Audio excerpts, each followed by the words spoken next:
हम इस वक्त अयोध्या में हैं। हमारे साथ ट्रस्ट के जनरल सेक्रेटरी चंपत राय जी जुड़े हुए हैं। चंपत जी, वाटर लीकेज की बात आ रही थी मंदिर की छत के ऊपर, क्या उसके तथ्य हैं?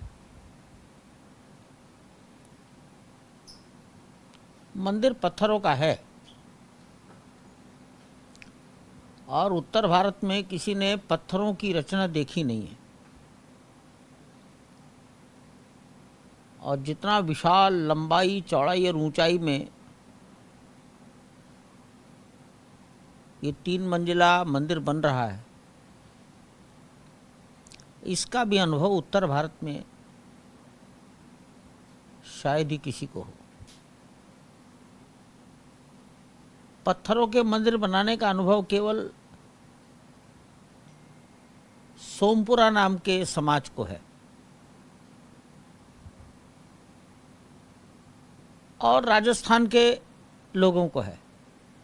अन्यथा सब जगह कंक्रीट के मंदिर बनते हैं। स्वामीनारायण परंपरा का अक्षरधाम जहाँ कहीं है वो पत्थरों का है।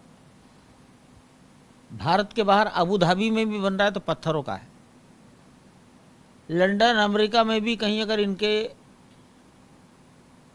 स्वामीनारायण परंपरा के मंदिर बने हैं तो पत्थरों के बने हैं। तो उसकी एक तकनीक है, वो नीचे से ऊपर निर्माण होता है।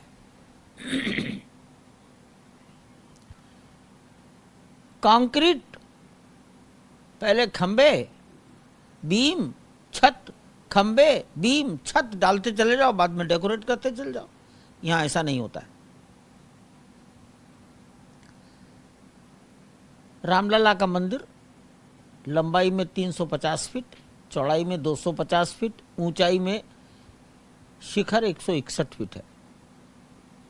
प्लिंथ ही उसकी जमीन से 16.5 फीट ऊंची है और वो प्लिंथ का पत्थर 5 फीट जमीन के अंदर है। तो ओरिजिनली प्लिंथ डाली गई थी 21 फीट। कुछ जमीन में चली गई, कुछ दिख रही है ऊपर। उसके ऊपर जब आदमी सीढ़ियां चढ़कर जाता है तो वो कहलाता है ग्राउंड फ्लोर। उसके ऊपर फर्स्ट फ्लोर, फिर सेकंड फ्लोर, फिर आता है गर्भगृह का शिखर। तो ग्राउंड फ्लोर बनने के बाद गर्भगृह में मूर्तियों की स्थापना हो गई और गर्भगृह चारों ओर से बंद हो गया। गर्भगृह में कोई पानी नहीं टपकता और चारों ओर दीवार हैं गर्भगृह के। बाहर से कोई पानी गर्भगृह में प्रवेश नहीं करता। ये वहां का तथ्य है। गर्भगृह से बाहर निकल कर आओ। गर्भगृह से बाहर निकलने का मतलब है पूर्व दिशा की ओर बाहर आते हैं। तो पूर्व दिशा की ओर बाहर आने पर जो मंडप है वो दूसरी मंजिल पर जाकर कवर होगा। अभी तो ग्राउंड फ्लोर है, तो पहली मंजिल पर उसको टेम्पररीली कवर कर दिया गया ताकि दर्शन चलता रहे।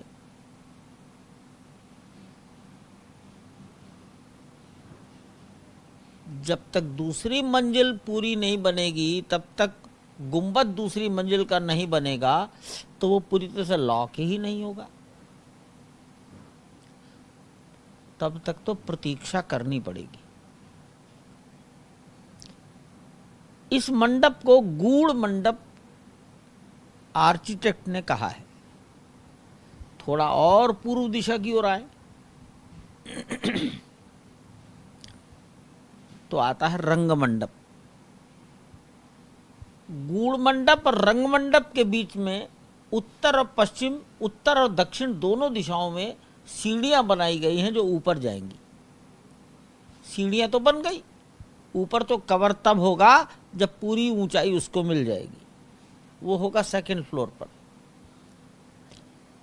तो पानी सीढ़ियों से तो आएगा ही, अस्थायी ढकने के बाद भी आएगा और वो अंदर ही आएगा।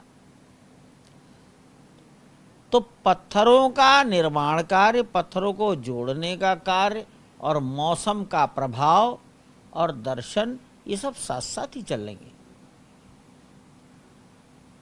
पत्थरों में एक वाटर प्रूफिंग होती है।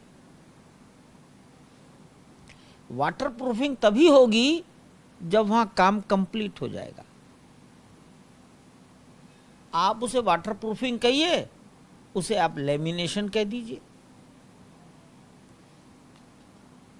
बिजली की व्यवस्था, तो बिजली के तार ऊपर से नीचे आएंगे। अब पत्थर लग जाने के बाद कैसे आएंगे? तो उसी के अंदर छेद करके पाइप डाल दिए जा रहे हैं। जब मंदिर पूरा हो जाएगा तो ऊपर जंक्शन बॉक्स और तार, तब वो उन पाइप से नीचे आएंगे। अगर हम पाइप नहीं डालते तो बाद में क्या करेंगे? पत्थर तोड़ा नहीं जाता है।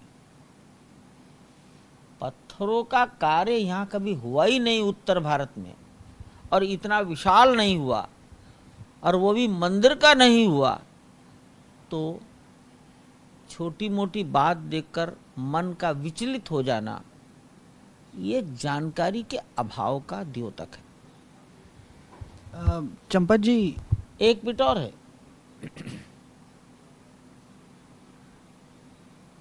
जहां जहां शिखर कंप्लीट हो गए वहां कोई पानी ऊपर से नहीं आया है। आखिर लार्सन टुब्रो जैसी कंपनी, लार्सन टुब्रो से तो ज्यादा अच्छी देश में कोई ख्यातिनाम कंपनी है नहीं। और टाटा की टीसीई वो इस सलाहकार है। मैं तो ये भी कह सकता हूं कि टाटा लार्सन टुब्रो में भी कोई इंजीनियर ऐसा नहीं है जिसने पत्थरों का इतना बड़ा असेंबलिंग इससे पहले कभी किया हो। पत्थरों की टाइल लगाई होंगी, क्लेडिंग, पत्थरों की रचना नहीं की। अब वो सीख रहे हैं, इसको सीख गए। लेकिन चंद्रकांत भाई सोमपुरा का परिवार, जिसकी 12-15 पीढ़ियां केवल पत्थरों का मंदिर बनाने की है, उनसे ज्यादा योग्य देश में कोई नहीं है। सोमपुरा परिवार सैकड़ों होंगे, लेकिन सर्वोत्तम सर्वाधिक परंपरावादी परिवार वही है। हो सकता है उनसे 1000 गुना अधिक धनवान सोमपुरा होंगे, लेकिन उनकी 12, 13, 14 पीढ़ियों की परंपरा किसी की नहीं है। परंपरा इसी परिवार की है। जिस परिवार का मैं नाम ले रहा हूं, चंद्रकांत भाई सोमपुरा, उसी परिवार के पूर्वजों ने सोमनाथ बनाया है। जब सोमनाथ बनाया तब दूसरा कोई सोमपुरा था ही नहीं। जो कारीगर काम कर रहे हैं वो सड़क के कारीगर नहीं है, वो पत्थरों का काम करने वाले परंपरा से लोग हैं। उनसे अच्छा कोई जानकार नहीं है। तो जहां लार्सन टुब्रो है, टाटा है, सोमपुरा परिवार है, चंद्रकांत भाई सोमपुरा, उनका लड़के आते ही रहते हैं हर 15 दिन।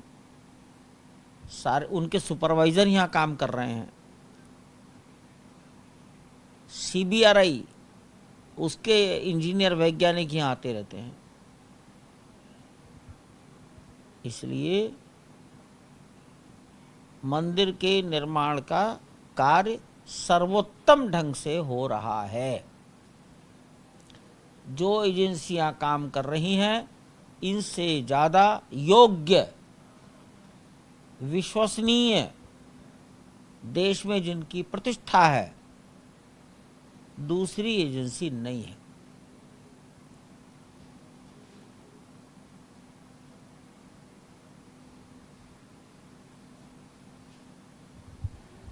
चंपा जी, एक सवाल आखिरी छोटा सा ये था कि अभी बारिश का मौसम और तेज़ होगा, तो जो टेम्पररी उसके अंदर जो अरेंजमेंट किया गया है वो काफ़ी होगा उसके लिए?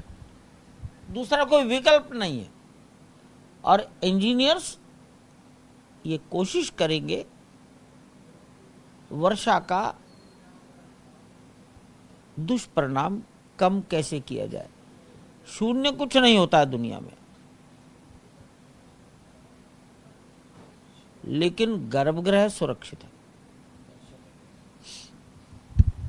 बहुत बहुत धन्यवाद चंपत जी हमसे बात करने के लिए। ये थे Champat Rai ji, general secretary trust के। कैमरा पर्सन वीरेंद्र कुमार सैनी के साथ प्रमोद श्रीवास्तव, तनिष पंजाबी, NDTV।